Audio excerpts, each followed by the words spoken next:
अस्सलामुअलैकुम गाइस, मैं हूं आपका टीचर शकील और आप देख रहे हैं Shakeel Akhtar on YouTube channel. So guys, आज की इस वीडियो में मैं बात करूंगा मैकेनिकल ड्राइंग के बारे में और इसको कैसे ड्रॉ किया जाता है ऑटोकैड में और कौन कौन से टूल्स हैं ऑटोकैड के जो आसानी से इस ड्राइंग को ड्रॉ कर सकते हैं। तो आइए स्टार्ट करते हैं। तो गाइस, ये मेरे पास एक ऑब्जेक्ट है, तो मैं फर्स्ट इसमें अंडरस्टैंड करूंगा कि इसकी जो डायमेंशन है वो कैसे लगाई गई है और इसको मैं कैसे स्टेप बाय स्टेप ड्रॉ कर सकता हूँ आसानी से।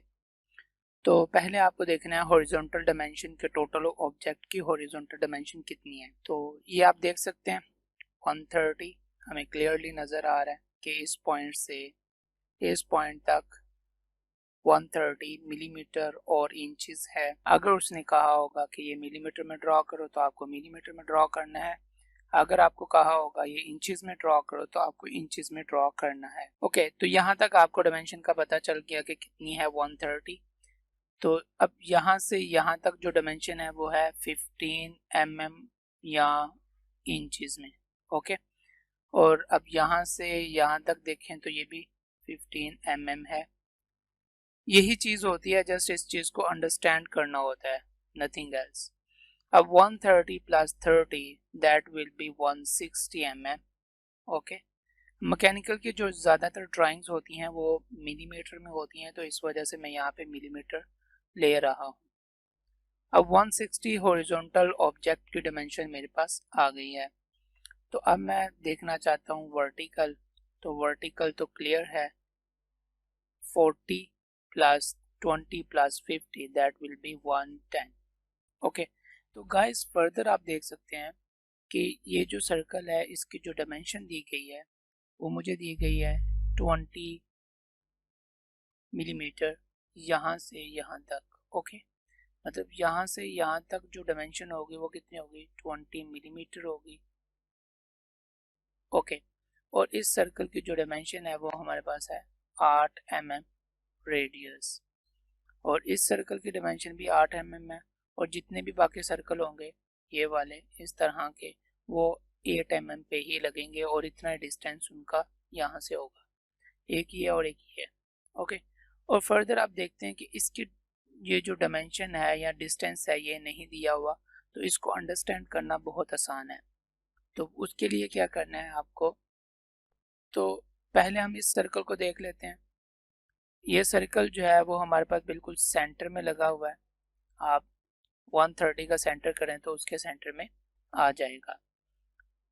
तो उसमें हमारे पास ये ऑब्जेक्ट है जो कि 135 डिग्री का डिस्टेंस बना रही है इन दो लाइंस के दरमियान, और फर्स्टली हमें ये ड्रॉ करना होगा, then we can draw it.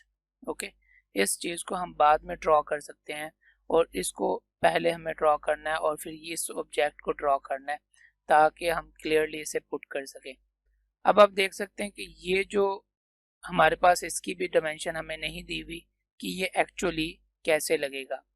तो उसमें हमारे पास आता है एक क्लू दिया हुआ है कि ये जो डायमेंशन है ये बिल्कुल इसके साथ में है या पैरेलल है। इसका जो दूसरा पॉइंट है ये हमारे पास दिया गया है, इसके बिल्कुल सेंटर से गुजरेगा और इसका जो सेंटर है वो यहाँ से गुजरेगा। तो अब आप देख सकते हैं कि ये दोनों का जहाँ पे क्रॉस होगा तो वो ये हमारे पास सर्कल 8 mm का लग जाएगा, यहाँ पे लगाना होगा। और फिर जितना यहाँ से डिस्टेंस देंगे उतना ही ये वाला जो पॉइंट होगा उसका डिस्टेंस होगा इससे, और जितना हम यहाँ से यहाँ तक डिस्टेंस देंगे, ओके, यहाँ से यहाँ तक डिस्टेंस देंगे वो इसका पॉइंट होगा ये वाला, यानी इस सर्कल को हम इस पॉइंट के जरिए लगाएंगे। ओके, इसमें अब ये है कि इस सर्कल को हम कैसे लगाएं। इस सर्कल को लगाने के लिए यहाँ पे हमारे पास दिया हुआ है 15 mm का रेडियस। ओके, तो आप देख सकते हैं कि अगर ये 15 mm का दिया हुआ है और इसका डिस्टेंस इतना बन रहा है तो हम आसानी से इसको लगा सकते हैं। तो अब आपको एक और क्लू दिया हुआ है, वो ये कि ये जो हमारे पास डिस्टेंस है ये इस लाइन से इस लाइन तक दिया हुआ है, और इस पॉइंट से इस पॉइंट तक जो डिस्टेंस है वो 15 mm का है। ओके, 15 माइनस 9 करेंगे तो हमारे पास 6 आ जाएगा। इसका मतलब ये है कि ये जो डिस्टेंस होगा वो 6 mm का होगा, मतलब यहाँ से यहाँ तक 6 mm का होगा और इसका जो रेडियस होगा वो 6 mm का होगा। तो गाइस आपने अच्छे से समझ लिया कि इसको कैसे ड्रॉ करना है और इसके डिमेंशंस को आपने अच्छे से गेट कर लिया।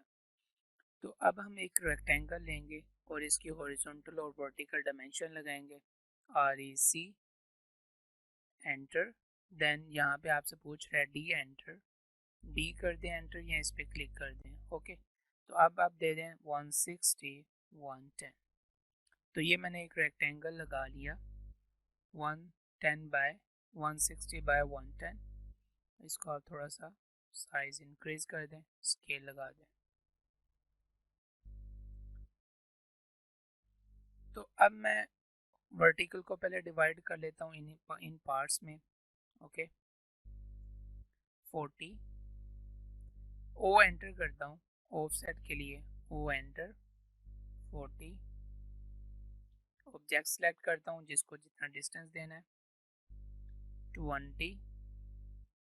ये मैंने ओ एंटर किया और जस्ट ऑब्जेक्ट सेलेक्ट किया और डिस्टेंस दे दिया, या आप पहले डिस्टेंस दे दें और फिर बाद में ऑब्जेक्ट सेलेक्ट कर लें तो कोई प्रॉब्लम नहीं है। तो हम वो पहले डायमेंशंस लगा लेते हैं जो हमें आसानी से हम लगा सकते हैं, पार्ट्स को ड्रॉ कर सकते हैं।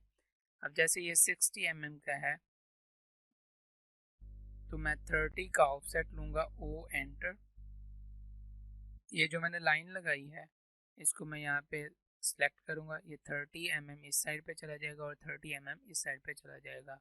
तो गाइस इसमें एक डायमेंशन नहीं दी हुई, जैसे मैं ये लगाने लगा तो मुझे पता चला कि यहाँ पे एक डायमेंशन वर्टिकल में नहीं दी हुई।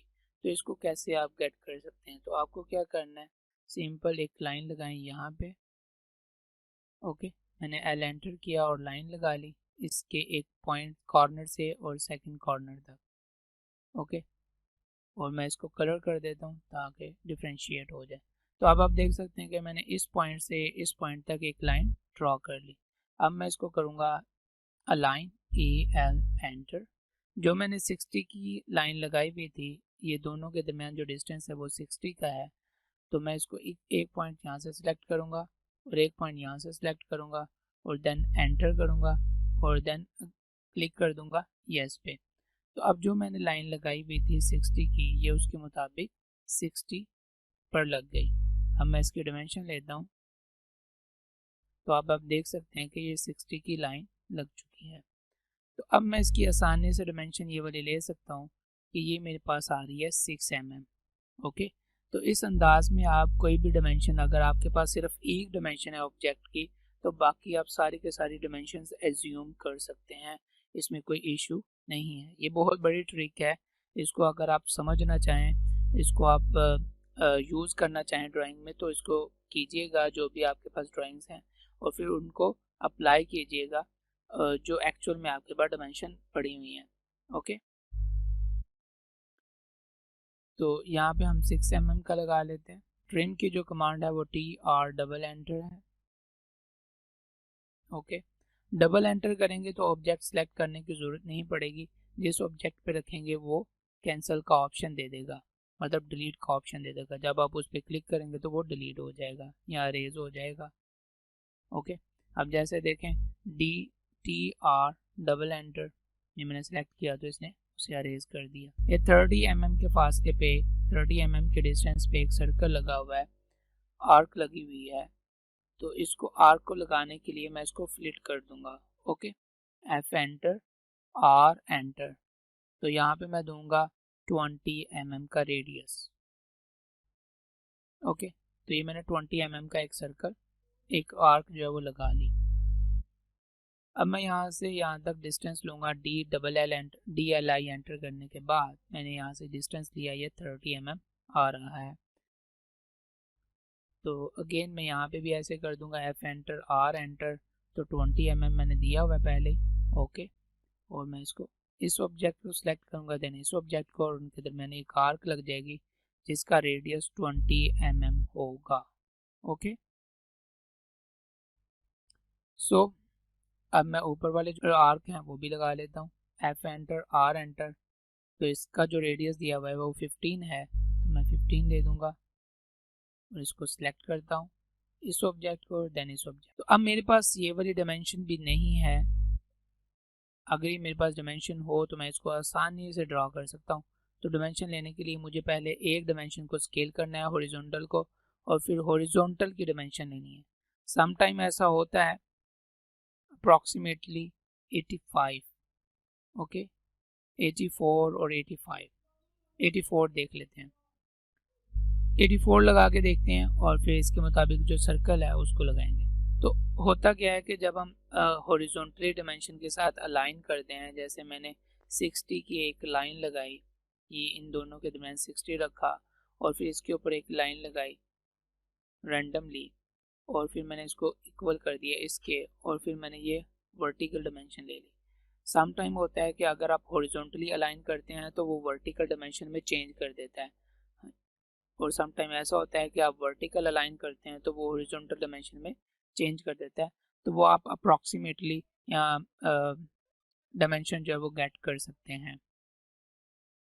ओके तो ये 84 अप्रॉक्सीमेटली मुझे शो कर रहा है, तो मैं इसको लगाऊंगा 42 mm का इस साइड पे और 42 mm इस साइड पे। तो बाकी ये हमारे पास आती है 38 mm इस साइड पे और 38 mm इस साइड पे। तो पहले हम ये जो नीचे वाले जो सर्कल हैं ये ड्रॉ कर लेते हैं और फिर फर्दर उसके बाद ये वाले सर्कल ड्रॉ करते हैं और फिर ये वाला जो पार्ट है इसको एंड में कवर अप करते हैं। अब आप इस पे कर्सर लेके आते हैं तो इसके बिल्कुल सेंटर में एक जमा का निशान आ जाता है जो कि शो करता है कि इस ये जो आर्क लगी हुई है इसका सेंटर ये है, ठीक है। तो अब मैं इस पे इसके सेंटर पे क्लिक करूंगा और यहाँ पे 8 mm का एक सर्कल लगा दूंगा, जैसे आप देख सकते हैं यहाँ पे भी 8 mm का है। अब सेकंड जो सर्कल है उसका इससे जो डिस्टेंस है वो डिपेंड करता है जो हमारे पास मेन सर्कल है उसके साथ में ये जो नॉब निकली हुई है, ये जो मेन सर्कल है इसके ऊपर डिपेंड करता है इस सर्कल का डिस्टेंस। ओके तो पहले हम इसको इस सर्कल को ड्रॉ करेंगे, देन हम इसको ड्रॉ कर सकते हैं। ओके तो इसको आप मिरर कर लें फर्स्ट, देन अब हम बड़ा जो सर्कल है उसको ड्रॉ करते हैं। बड़े सर्कल का जो रेडियस है वो हमारे पास आता है 24। अब मैं इसके एक सेंटर में लाइन लगाता हूँ एक्सएल कंस्ट्रक्शन लाइन, ओके और अब मैं इससे डिस्टेंस देता हूँ 6 mm का। अब 6 mm का मैंने क्यों दिया कि इसका जो रेडियस है वो 6 mm है सर्कल का, तो इसका जो सेंटर पॉइंट है और इस पॉइंट के दरमियान जो डिस्टेंस होगा वो 6 mm का होगा। तो ये मैंने इसको ट्रिम कर दिया। ओके आपको ट्रिम की कमांड पहले बता दी है कि TR डबल एंटर करेंगे तो ट्रिम हो जाएगा। ये यहाँ से और यहाँ तक जो डिस्टेंस होगा इसके रेडियस तक वो मेरे पास होगा 3 mm। ओके तो मैंने भी बिल्कुल सर्कल के साथ में रखा, जो चीज़ सर्कल के साथ में आके उसकी जो आउटर लाइंस हैं वो सर्कल के साथ में अटैच हो रही हैं, तो मैंने उस पर कंस्ट्रक्शन लाइन लगा दी और इसको ऑफ सेट दिया 3 mm का, और अब मैं इसको ट्रिम कर दूंगा और अब मैं इसको फिलेट कर दूंगा। आपको क्या करना है, F एंटर R एंटर नहीं करना, आप जस्ट F एंटर करें और इसको सिलेक्ट करें और इस ऑब्जेक्ट को सिलेक्ट करें और इसको ये आपस में मिला देगा। तो अब आप इसके डायमेंशन भी चेक कर सकते हैं, ये रेडियस है और ये मेरे पास आ रहा है 6 mm। ओके तो जितनी उसने उसकी डायमेंशन दी हुई है उसके मुताबिक तो यही बन रहा है। अब मैं इसको अरेज कर दूंगा और आप देख सकते हैं कि ये मैंने एक सर्कल के ऊपर एक नॉब जो है वो ड्रॉ कर लिया अकॉर्डिंग टू दीज डायमेंशन।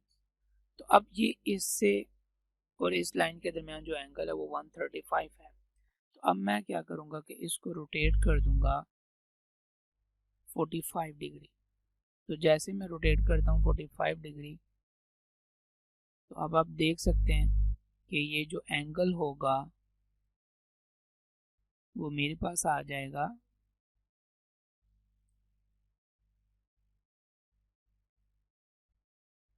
तो अब आप देख सकते हैं कि जो एंगल होगा वो मेरे पास आएगा 135 डिग्री। ओके यानी ये 90 डिग्री से 45 डिग्री अगर हम एक्सटेंड कर दें या रोटेट कर दें। तो गाइस इस सर्कल को डाउन करने के लिए जो हमारे पास डायमेंशन रिक्वायर्ड है वो ये जो साइड में हमें दी हुई हैं एलिप्टिकल शेप, इनके मुताबिक हम इसको डिस्टेंस दे सकते हैं अपर साइड से डाउन साइड तक। ओके तो पहले हम इनको ड्रॉ करते हैं। ये 15.44 है इसका जो साइज़, और एक मैं सर्कल ड्रॉ करता हूँ पहले 6 mm का रेडियस के साथ, और अगेन मैं यहाँ पे एक एक्सेल एंटर करता हूँ और फिर ऑफसेट देता हूँ 15.44। ऑफसेट की जो कमांड है वो ओ एंटर है, तो कॉपी करें CO enter base point, then place कर दें जहाँ तक आप लगाना चाह रहे हैं। ओके, तो अब एक लाइन ड्रॉ करें, एल एंटर। ओके, तो अब T ट्रिम कर दें, TR डबल एंटर। तो ये आपने एक इलिप्टिकल शेप जो है वो ड्रॉ कर लिया according to these dimensions. Okay, तो अब मैं इसको सिलेक्ट करता हूँ, सॉरी, तो अब मैं इसको जॉइंट कर देता हूँ, J एंटर। तो ये सारी लाइंस आपस में क्या हो जाएंगी, जुड़ जाएंगी। और अब मैं इसको मूव करूँगा, इसका ये जो बेस पॉइंट है सिलेक्ट करूँगा, और अपर साइड का जो यहाँ पे एक चीज़ आपको देखनी है कि इसका जो ये वाला जो पॉइंट है वो इस सर्कल का ये वाला पॉइंट यहाँ पे होना चाहिए। आपको इस पॉइंट से पकड़ना है, ना कि इसके मिड से। ओके, ये मैंने पकड़ लिया, उसको वहाँ पे रख दिया, प्लेस कर दिया। तो अब मैं इसको 9 mm का डिस्टेंस देता हूँ। तो अब आप देख सकते हैं कि ये जो यहाँ से यहाँ तक जो डिस्टेंस है वो 9 mm है, और इससे और इस तक जो डिस्टेंस होगा वो होगा 15 mm। ओके, और अब मैं इसको देता हूँ मिरर, MI एंटर। तो ये मैंने मिरर कर दिया दोनों साइड्स पे। ओके, तो अब आप यहाँ इस अंदाज में भी देख सकते हैं कि ये हमने ज्वाइंट किया हुआ है। तो मैं इसको ऑफ साइड देता हूँ 9 का। तो ये आप देख सकते हैं कि जो मैंने 9 mm का पहले आर्क लगाई थी ये उसके मुताबिक लग गया। तो अब मैं इसको लगाता हूँ इस डाउन साइड पे, तो मैं लूँगा ऐसे और एक लाइन लगा दूंगा इस साइड पे, और देन इस पॉइंट को पिक करके इसका जो क्रॉस हो रहा होगा लाइन का वहाँ पे प्लेस कर दूंगा। तो यानी आपने डायमेंशन दे दिए सर्कल को अकॉर्डिंग टू दिस। और अब मैं अगेन एक एक्सेल एंटर करता हूँ इस लाइन से, पॉइंट से, और एक इसके सेंटर से। तो अब ये वाला जो सर्कल है उसकी जो डायमेंशन है हमें इसके मुताबिक गेट कर ली। ओके, इसके मुताबिक। तो अब मैं इसको सिलेक्ट करता हूँ और इसका मिड पॉइंट सेलेक्ट करता हूँ, अगेन इस पर प्लेस कर देता हूँ। तो ये भी सर्कल आपने 8 mm का अकॉर्डिंग टू ये जो हमारे पास डिस्टेंस आया है सर्कल के मुताबिक उसके मुताबिक लगा लिया है। ओके, तो बाकी लाइंस को डिलीट कर दें। तो इसको आप मिरर कर दें,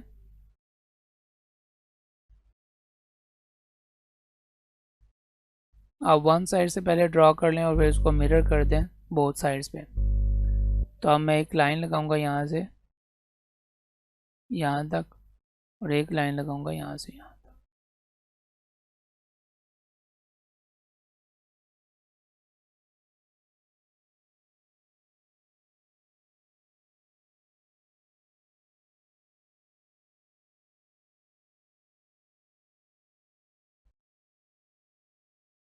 तो अब आप इसको ट्रिम कर देंगे। ओके, तो ये आप रैंडमली लगा सकते हैं।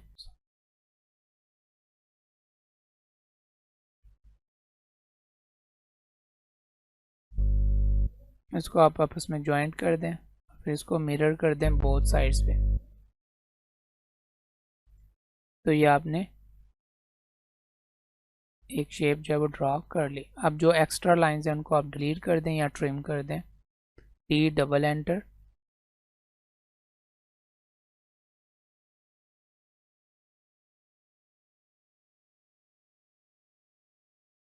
इसको अरेज कर दें, इसको भी अरेज कर दें, और इसको भी अरेज कर दें। तो ये आप देख सकते हैं कि आपने मैकेनिकल की ड्राइंग कम्प्लीटली ड्रॉ कर ली है with different tools and commands. Very simple, बहुत आसान से टूल्स हैं और बहुत आसान सी कमांड्स हैं, और जस्ट लॉजिक आपको समझना होता है ड्राइंग का। जब आपको लॉजिक ड्राइंग का समझ आ जाता है तो आप आसानी से ड्राइंग को ड्रॉ कर सकते हैं और टूल्स को यूज़ कर सकते हैं, और देन ईजीली बड़ी से बड़ी ड्राइंग को हैंडल करने की कोशिश कर सकते हैं या कर सकते हैं। तो अब हम इसको डायमेंशंस दे देंगे। पहले हम इसका कलर कर देते हैं, एक कलर कर देते हैं सारे को। ऑब्जेक्ट सेलेक्ट करें, देन प्रॉपर्टीज़ में आए और क्लिक कर दें रेड पे। तो ये मैंने रेड ऑब्जेक्ट में, रेड कलर में सारे ऑब्जेक्ट को ट्रांसफ़र कर दिया। और अगर आप इसको ज्वाइंट करना चाहते हैं सारी लाइंस को, तो वो आप ज्वाइंट कर सकते हैं। तो अगर आप किसी लेयर में ऑब्जेक्ट को लेके जाना चाहते हैं तो पहले आपको लेयर ड्रॉ करनी है, LE एंटर करना है और फिर आपको यहाँ पे न्यू सेलेक्ट करनी है। यहाँ पे आप रख दें ऑब्जेक्ट, लेयर का नेम मैंने रख दिया ऑब्जेक्ट, एंड देन इसको क्लोज कर दें और ऑब्जेक्ट सेलेक्ट करें एंड देन ऑब्जेक्ट वाली लेयर में जाएं, इसको क्लिक कर दें। तो यानी मैंने ऑब्जेक्ट की लेयर में जाकर इसको सिलेक्ट कर दिया और ये ऑब्जेक्ट की लेयर में बन चुका है। अब आप इसको सिलेक्ट करेंगे तो ऑब्जेक्ट की लेयर आएगी। तो अब इसको मैं ज्वाइंट कर देता हूँ अगेन। तो ये मेरे पास ज्वाइंट हो गए, एक्सटर्नल साइड ज्वाइंट हो गई, ये इंटरनल ऑब्जेक्ट आपस में ज्वाइंट है। तो अब इनको आप एक ब्लॉक बनाना चाहते हैं, तो ब्लॉक बनाने के लिए control shift C, then point select करें और कंट्रोल शिफ्ट V कर दें। ओके, तो अभी मैं इसको ब्लॉक नहीं बना रहा। तो अब मैं इसकी डायमेंशन लेता हूँ DLI। तो अगर आपने अभी तक मेरी डायमेंशन स्टाइल मैनेजर वाली वीडियो नहीं देखी तो आप वो वीडियो देखें, सेकंड दूसरे नंबर वाली वीडियो है, तो आप वो देखेंगे तो आप आसानी से इसकी डायमेंशन लगा सकते हैं और अपनी मर्ज़ी के मुताबिक उसमें एडिट कर सकते हैं। तो ये मैं क्विकली लगाऊंगा डायमेंशन, उसकी सेटिंग करूँगा।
तो अब आप इसका प्रिंट लेना चाहते हैं या आप इसका टाइटल ब्लॉक बना के उसमें प्रिंट लेना चाहते हैं, तो वो आप इस अंदाज में लेंगे।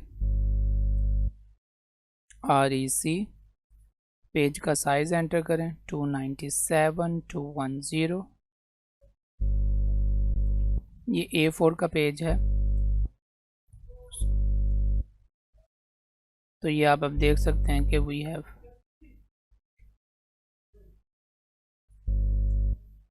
तो अगर आप इसमें टाइटल ब्लॉक बनाना चाहते हैं तो वो आप आसानी से ड्रॉ कर सकते हैं। XL enter.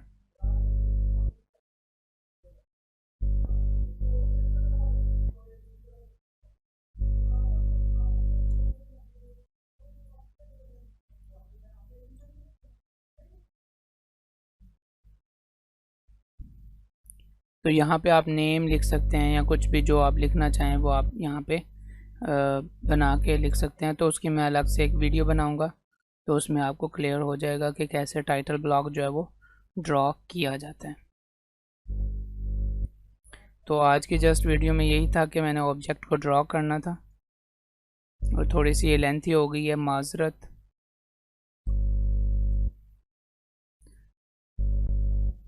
तो ये जो ब्लॉक हैं इनके अंदर आप इसकी स्केलिंग लिख सकते हैं, इस पिन ऑब्जेक्ट का नेम लिख सकते हैं, डेट लिख सकते हैं, जो भी आप ऐड करना चाहते हैं वो आप इस अंदाज में इसमें add. So guys, I hope so कि आपने इस वीडियो से बहुत कुछ लर्न किया होगा, बहुत से टूल्स लर्न किए होंगे, बहुत सी कमांड्स लर्न किए होंगे जो मैं साथ में वर्ड बोलता रहा हूँ, जैसे ऑफसेट वर्ड मैंने बोला है, मिरर बोला है, तो आपको जस्ट इनके मतलब को समझना है। ऑफसेट क्या है, मिरर क्या है और कॉपी क्या है। Just different few tools I have used. Modify tools में मैंने just move, copy, rotate, mirror and fleet and offset use किया है। और बाकी इसके अलावा ड्रॉ टूल में मैंने सर्कल और लाइन जो है वो यूज़ किया है, इसके अलावा और कुछ यूज़ नहीं किया। और इसके अलावा एक्सेल लाइन यूज़ किया है जिसको कंस्ट्रक्शन लाइन बोला जाता है। और अदर मतलब 7-8 टूल्स जो हैं मैंने यूज़ किए हैं, इसके अलावा और कोई टूल यूज़ नहीं किया। तो आई होप सो कि इट्स वेरी इजी। और ये लॉजिकल थिंग थी कि इसको कैसे ड्रॉ किया जाए, किस अंदाज में इसको लेके चला जाए, कहाँ से डायमेंशन कैसे गेट करनी है। तो आई होप सो कि इस वीडियो ने आपको फ़ायदा दिया होगा। तो अगर आपने अभी तक मेरे चैनल को सब्सक्राइब नहीं किया तो प्लीज़ सब्सक्राइब कीजिए ताकि मेरी आने वाली इंफॉर्मेटिव वीडियोस आप तक पहुंचती रहें। तो अगर कोई भी इस तरह की आपके पास इमेज है या वर्क है, आप ड्रॉ करना चाहते हैं, तो मैं आपको उसका जो आंसर है वो वीडियो की फॉर्म में दे दूँगा और आप उससे लर्न कर लेंगे और उसी तरह ड्रॉ कर लेंगे। सो अगर आपने अभी तक मेरे वीडियोस नहीं देखी स्टार्टिंग की, जिसमें मैं यूनिट्स को सेट करता हूँ, जिसमें डायमेंशन स्टाइल मैनेजर को सेट करता हूँ या टेक्स्ट स्टाइल को सेट करता हूँ, तो प्लीज़ जाके देखिए, उससे आपको इस वीडियो में बहुत बेनिफिशियल होगी। Thank you so much.